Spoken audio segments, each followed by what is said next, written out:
تو عمر فاروق رہتا کہاں ہے جس کے نام سے تھرا رہے ہیں شہنشاہوں کے ایوان؟ نظر تاری ہے جس کے نام سے، رہتا کہاں؟ بتایا گیا کہ بیت المال کے کچھ اونٹ گم ہو گئے تھے، ہمارا وہ خلیفہ ان کو تلاش کرنے باہر گیا ہوا، وہ کسی کو ساتھ لے کر گیا ہوگا کہ پہچان تو سکے، تو دیکھا کہ تھک گئے تھے حضرت عمر فاروق، صبح سے تلاش میں تھے، اونٹ نہیں ملے، تھک گئے، دھوپ تیز ہو گئی، تو ایک جھاڑی کے ذرا سائے میں استراحت فرما رہے ہیں، اپنا کوڑا اپنے سر کے نیچے رکھے، اس نے وہاں کھڑے ہو کر کہا اے عمر تم انصاف کرتے ہو لہذا تمہیں کوئی خوف نہیں ہے، ہمارے بادشاہ ظلم کرتے ہیں، ان کی جان کانپتی رہتی ہے، اونچی اونچی فصیلوں کے پیچھے بھی وہ لرزتے رہتے ہیں، انہیں باڈی گارڈز کی ضرورت ہے، ان کے لیے تو طرح طرح کی حفاظتوں کا سامان۔ یہ تھا نظام جو محمد عربی نے دیا صلی اللہ علیہ وسلم۔ دور ملوکیت میں تو پھر وہی ایوان سجے، وہی محل بنے، وہی چہیتی بیویوں کے لیے کروڑوں روپے کے مقبرے تعمیر ہوئے، محل بنے، جا کر دیکھ لیجیے الحمرا، دیکھ لیجیے جا کر محل، اب وہ محل ہے لا یرا الا مساکنہم، وہ مسکن اور محل نظر آ رہے ہیں، ان میں رہ بسنے والوں کا نام و نشان مٹ گیا۔ لیکن یہ کہ دور بنو امیہ میں تو پھر بھی ابھی اس طرح کے محل نہیں بنے تھے، دور بنو عباس میں آ کر تو ملوکیت جو ہے اپنی پوری شدت کے ساتھ اور پوری تمام شان و شوکت کے ساتھ دوبارہ جو ہے ظاہر ہوئی۔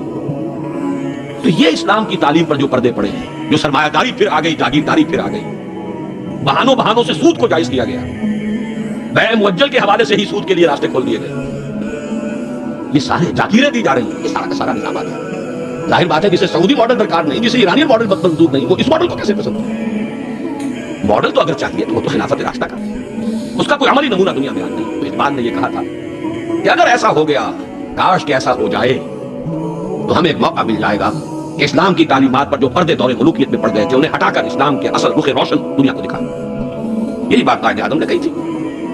ہمیں پاکستان اس لیے مطلوب ہے کہ عہد حاضر میں اسلام کے اصول حریت و اخوت و مساوات کا ایک نمونہ دنیا کے سامنے پیش کرے۔ یہ بات دوسری ہے، 45 برس بیت گئے شمسی حساب سے اور 46.5 برس بیت چکے ہیں قمری حساب سے، ابھی تو کہیں وہ مساوات اور حریت اور اخوت کہیں نظر نہیں آ رہے۔ وہ تو ایک قوم بھی کئی قومیتوں میں بٹ گئی، لسانی اور علاقائی اور صوبائی عصبیتوں کا دور ہے، ڈھونڈ اب اس کو چراغ رخ زیبا لے کر، وہ ایک قوم جو ہندوؤں کے مقابلے میں ایک قوم بن گئی تھی، اب تو وہ تحلیل ہو چکی، اس کا کوئی وجود ہی نہیں۔ میں بہرحال اس برسیے پر زیادہ مقصد نہیں کرنا چاہتا، اس وقت عرض یہ کرنا ہے آج کے انسان کی اصل ضرورت ایک ماڈل، زبانی کلامی بات کوئی قبول نہیں کرے گا۔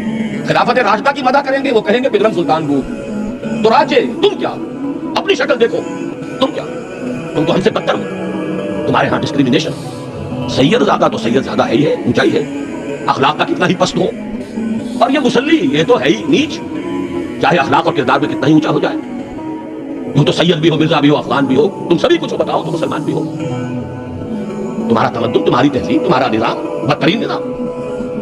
بڑے پیارے اشعار کہے علامہ اقبال نے، کہلوائے تو ہے ابلیس کی زبان سے، اصل میں اس کے پردے میں پیغام اپنا دیا ہے، اور ان کی یہ نظم جو ہے ابلیس کی مجلس سے شورا، ان کے انتقال کے بعد چھپی ہے، یہ آخری دور ہے ان کا۔ اس لیے میں کہا کرتا ہوں کہ اقبال کا پیغام اگر دیکھنا ہو امت مسلمہ کے نام، تو یہ نظم جو ہے ابلیس کی مجلس سے شورا، یہ ان کا آخری پیغام۔ یہ ظاہر بات ہے کہ وہ کوئی نبی تو نہیں تھے پازندہ، عام انسان تھے، ذہنی ارتقاء کے مختلف مراحل سے گزرے، تو ان کا ارتقاء جہاں تک ہوا ہے اس کی آخری صورت جو ہے وہ نظم ہے کہ جو ارمغان حجاز میں شامل۔ جانتا ہوں میں یہ امت حامل قرآن نہیں ہے، وہی سرمایہ داری بندہ مومن کا دین، جانتا ہوں میں کہ مشرق کی اندھیری رات میں بے ید بیضا ہے پیران حرم کی آستی، عصر حاضر کے تقاضاؤں سے ہے لیکن یہ خوف، یہ ابلیس کہہ رہا ہے، عصر حاضر کے تقاضاؤں سے ہے لیکن یہ خوف، ہو نہ جائے آشکارا شرع پیغمبر کہیں، الحذر آئین پیغمبر سے 100 بار الحذر، حافظ ناموس زن یہ ہے معاشرت، مرد آزما مرد آفرین، موت کا پیغام ہر نوع غلامی کے لیے، نہ کوئی فخور و خاکہ نہ گدائے رہنشین،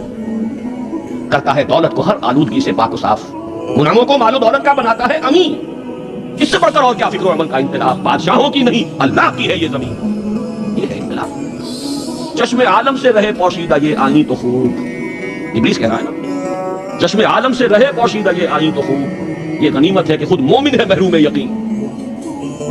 یہ ماڈل آج کے انسان کی اصل ضرورت ہے۔ اب میں آپ کو بتاتا ہوں نبی اکرم صلی اللہ علیہ وسلم نے یہ ماڈل دیا کہ نہیں دیا؟ حضور صلی اللہ علیہ وسلم کا یہ ماڈل آج دنیا کا ہر باشعور انسان یہ ماننے پر مجبور ہے کہ آئیڈیل ماڈل، بدترین دشمنوں نے اقرار کیا۔ ایم این رائے 1920 میں لیکچر دیا، اس نے ہسٹوریکل رول آف اسلام لاہور میں دیا، وہ کتاب اب بھی بھارت میں چھپتی ہے۔ اس نے کہا کہ تاریخ انسانی کا عظیم ترین انقلاب وہ ہے جو محمد نے برپا کیا۔